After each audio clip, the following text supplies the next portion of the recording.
জমেই নাই, আল্লাহ জানে, প্রচার প্রসার নাই কোনো। এই বছর তো ওরকম কোনো দর্শক নাই।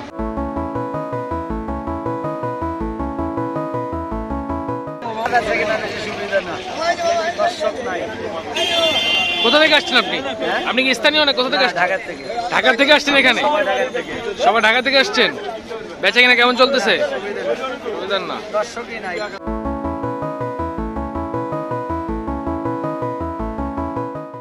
বেচা কিনা কেমন চলতেছে? যাই আছে আলহামদুলিল্লাহ, ওরকম না, আগের মতো না। গতবার যেমন আগের বার ছিল ওরকম কিছু না। অন্যান্য বার যেখানে 100% হতো, এবার ওইখানে 100% 40% আরো 60% রয়ে যাচ্ছে। কুমিল্লা বলে নিবা না তুমি? আচ্ছা, বেচা কিনা কম হচ্ছে কেন বলতে পারবেন? কম হয়েছে, বিপিএল তো এবার জমেই নাই, আল্লাহ জানে, প্রচার প্রসার নাই কোনো। প্রচার করলে এবার তো বাইরের কোনো প্লেয়ার আসে নাই, তেমন প্লেয়ার নাই, কোনো প্লেয়ার আসে না। যেমন ক্রিস গেল, তারপর আপনার তারপর আপনার ম্যাক্সওয়েল, এবি ডিভিলিয়ার্স, এরা তো আসেই নাই। এরা যদি বিপিএল আনতো তাহলে বিপিএলটা আরো ভরপুর হতো, আরো জমজমাট হতো, আরো আকর্ষণীয় হতো।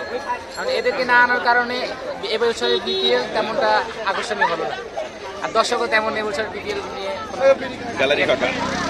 মানে আপনার যেমন ক্রিস গেলকে যদি আনতো, অন্যান্য বছর আমরা ক্রিস গেল যখন এখানে আসছিল দেখলাম যে ফুল আপনার জায়গায় হচ্ছে না, যেহেতু যে পরিমাণ সিট ক্যাপাসিটি তার চেয়ে আরো ওভারলোড দর্শক ছিল।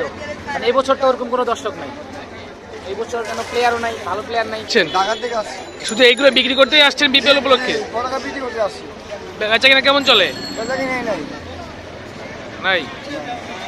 সংবাদ, ফিচার ও অনুষ্ঠানের জন্য ভিজিট করুন সংবাদ প্রকাশের ওয়েবসাইট এবং যুক্ত থাকুন ফেসবুক পেজ ও ইউটিউব চ্যানেলের সঙ্গে।